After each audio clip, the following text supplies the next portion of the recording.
Hey friends and neighbors, this is Chuck out at Sheridan Park Farms. Welcome back to the farm.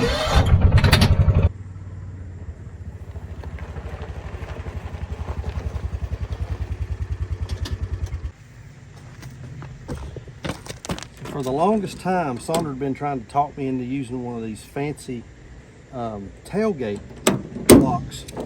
And so I finally agreed after she basically rendered my tailgate useless by backing into a tree.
All right, so here's the conundrum that we're under right now.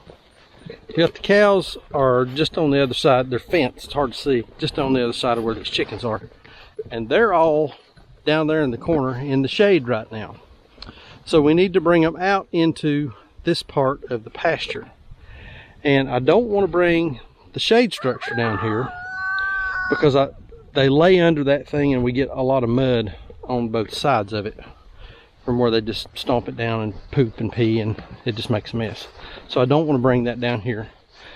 So I think what I'm going to end up doing is giving them a much bigger spot and give them this little cedar tree and then this big poplar tree, because they've been under them. I don't know what it shows up on camera. They've really kind of wore the grass completely down under those. So we're going to give them a big, nice, wide swath. The grass out here, I mean, it's looking fabulous. We got a bunch of clover, a bunch of white clover in here. Also getting some weedy stuff. I've got some spiny amaranth in here, also called spiny pigweed. That's what this is. That's some nasty stuff. It's awful. We've clipped some of that. And this looks like maybe a little short yellow crownbeard in here. So they'd eaten or knocked some of that down earlier.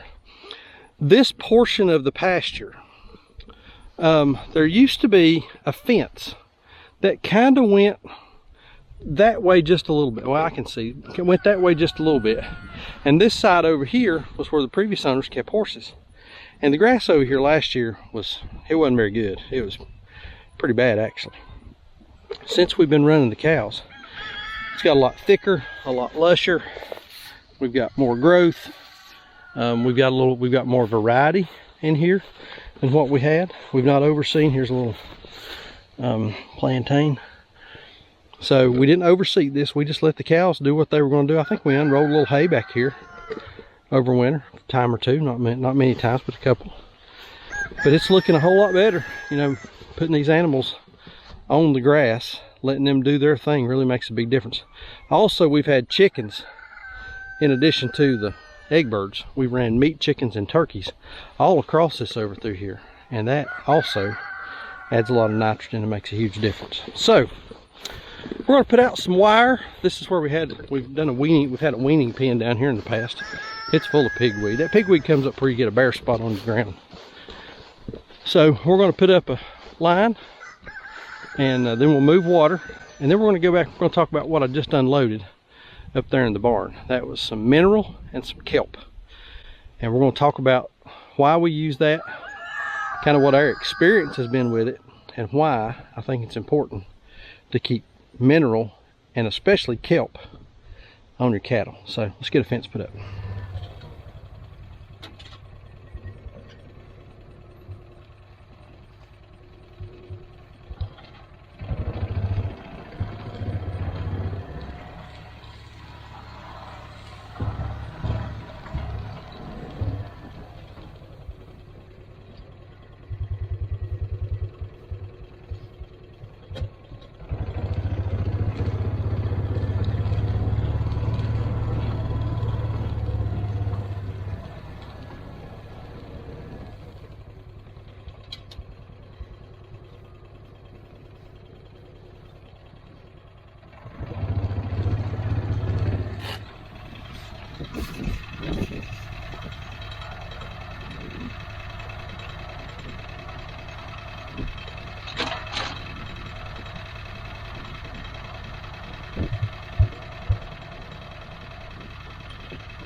So if you're wanting to run a cross fence across your pasture and tie it into something that you don't want to electrify, like a barbed wire fence, which is what I'm going to tie into back here, get you some of these. These are plastic non-conductive handles. So what you do is you just tie your wire off to the end of your handle, clip it on your barbed wire, whatever you don't want to energize. Take your reel back and tie it back into your energized fence. Here we're going to tie it right back into our timeless. That energizes this wire, but it doesn't energize the barbed wire. Keeps it safe, keeps a hot fence, keeps cattle from crossing.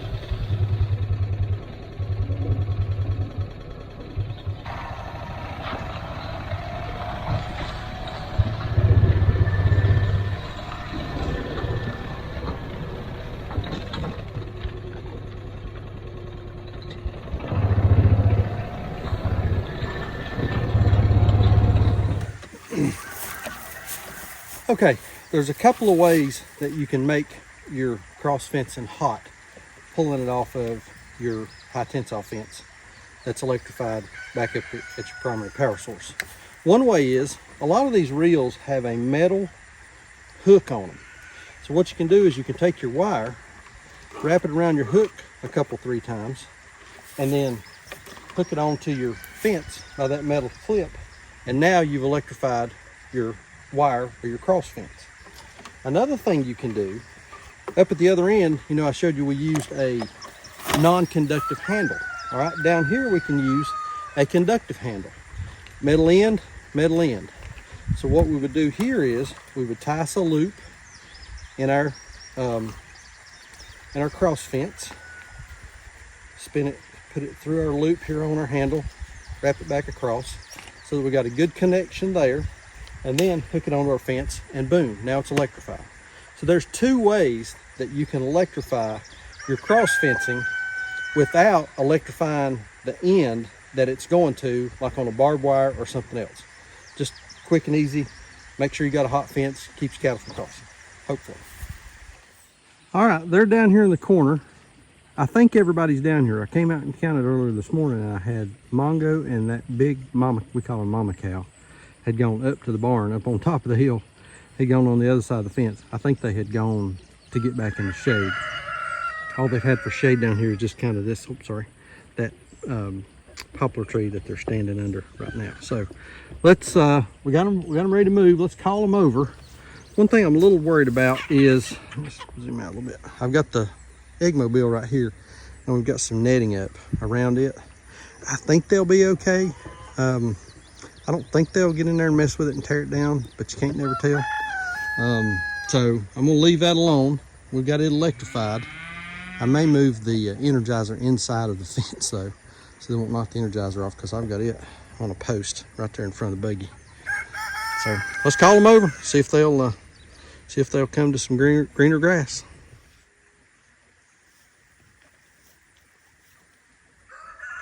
Woo, cow! Woo, cow!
All right, they all came over.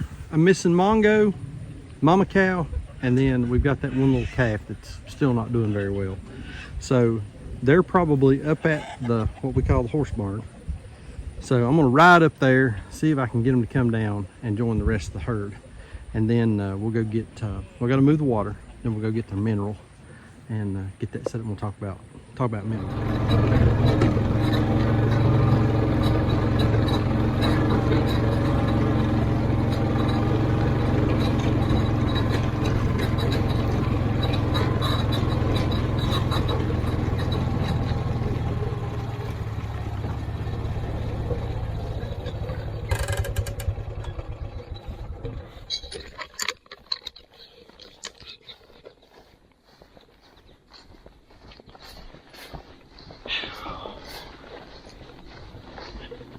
Y'all need to come on. All right, let's go. Scoot, scoot. Come on, scoot, scoot. Let's go. Scoot, scoot. Scoot, scoot. Scoot, scoot. Mongo, you too. Let's go. Scoot, scoot, mama. Scoot, scoot. Scoot, scoot. Out you go. Outchins go.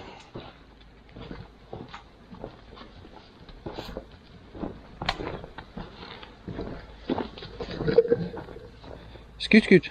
Down the hill.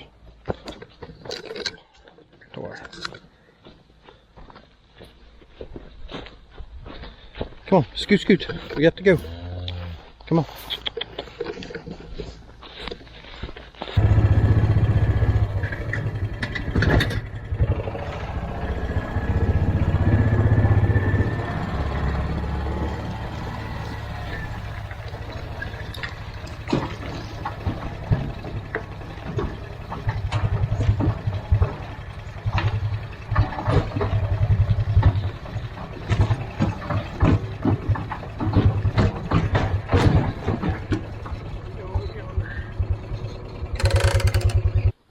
This is the camera does not do this justice.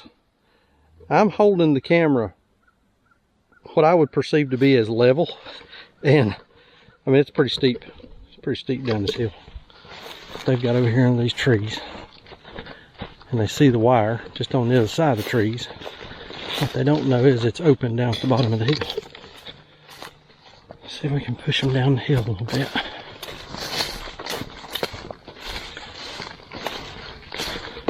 Got Mama and Mongo one running us over. All right, babies, scoot, scoot. Let's go.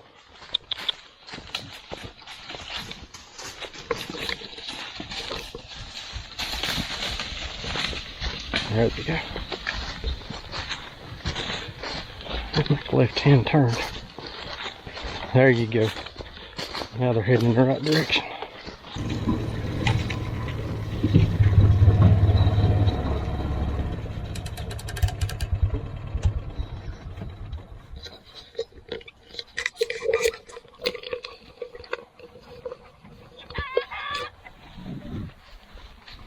But come here.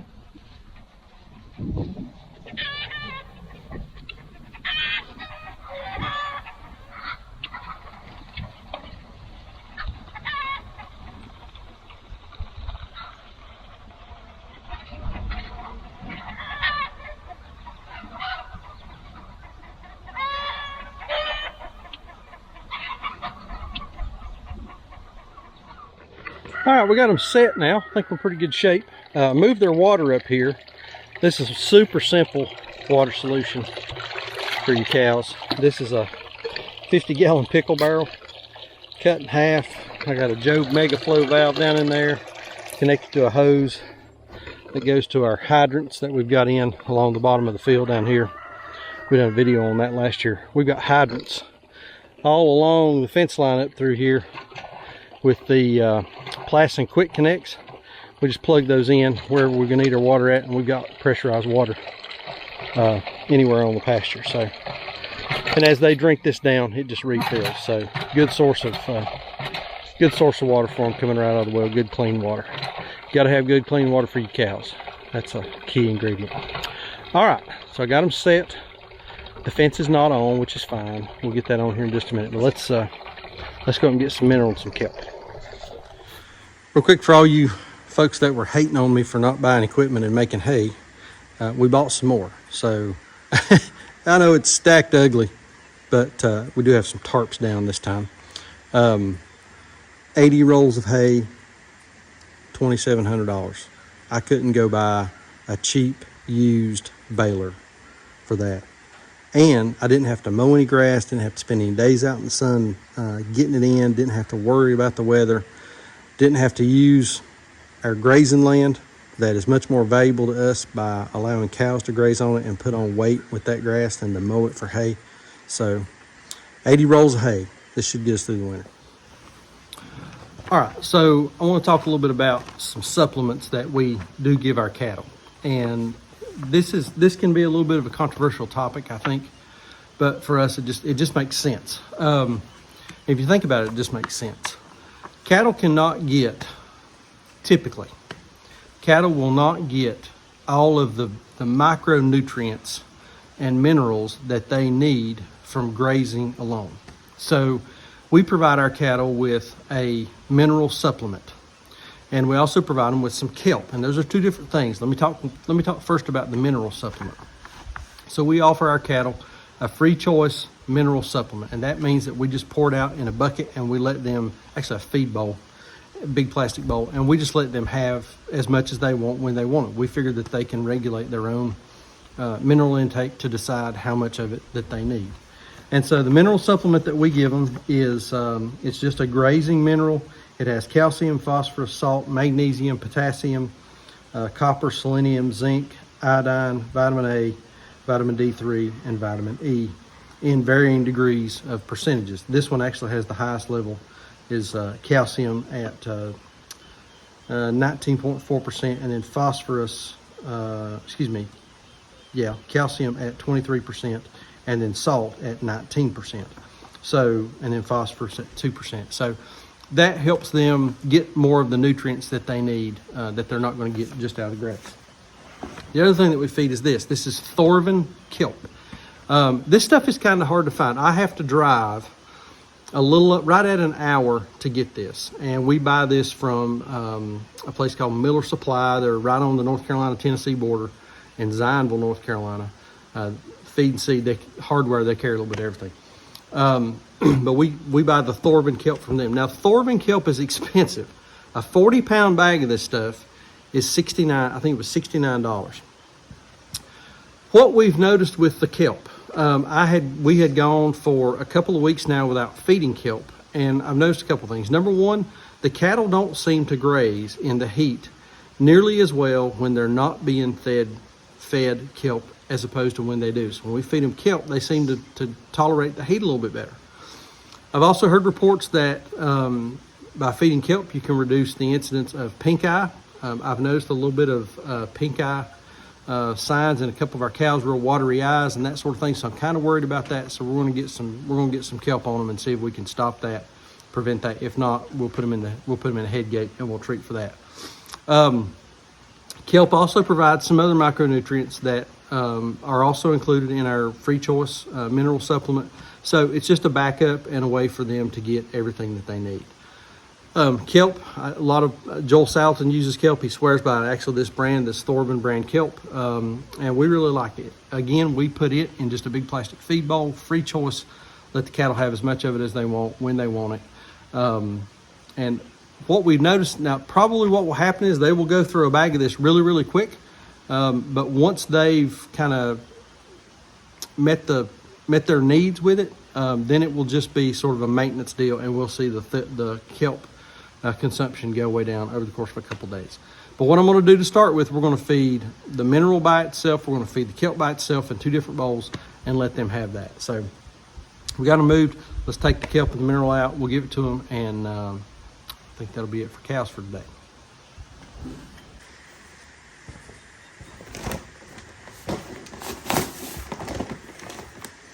So it's kind of green, and it sort of smells like the beach, believe it or not.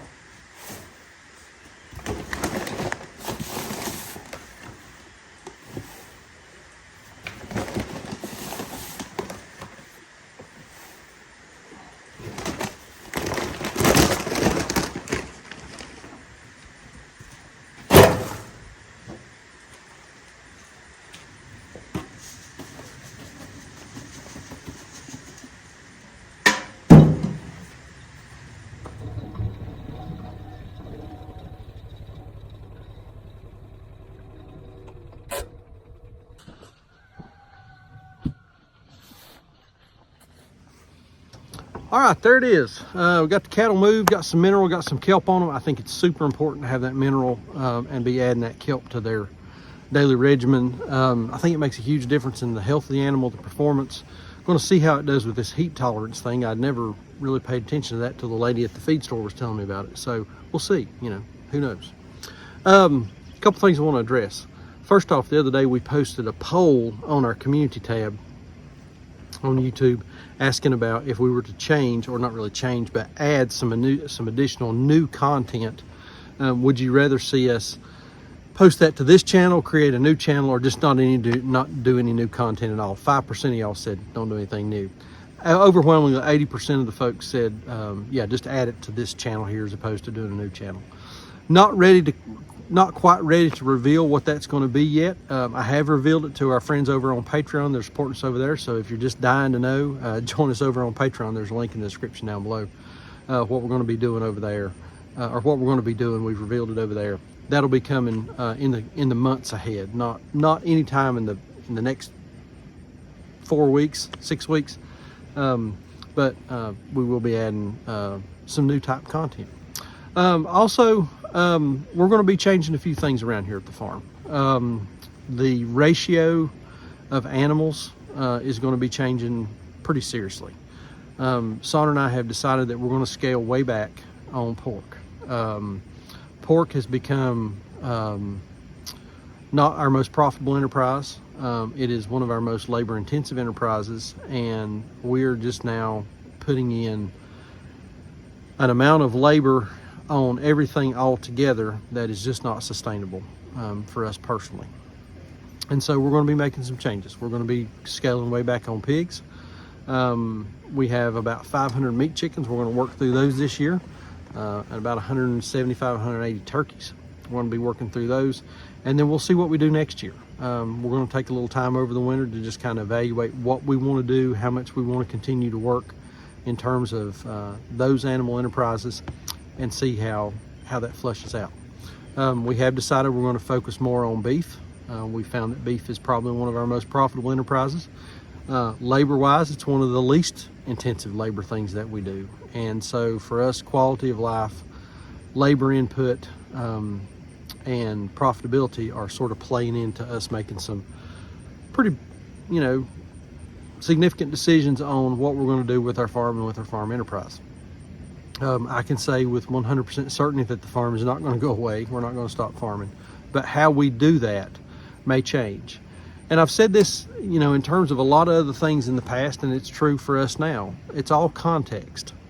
It's based on your context, where you are, where you live, where you're at in life, your financial situation, how much land you have, what you have an interest in. All of that plays into what will make a successful farm. And you have to farm within that context of what makes sense for you individually. And so I've said it before, what we do here cannot, will not, and there's no way it will work. There's no way you can replicate exactly what we do anywhere else, because everybody's context is going to be different. So some things are going to be changing. Again, it's context. It's time for us to kind of back up, reevaluate what we're doing, what's going on, and make decisions that make sense for us personally and from a business perspective. So that's kind of what's going on here, what's happening with the farm. It's a lot. We've been blessed. We've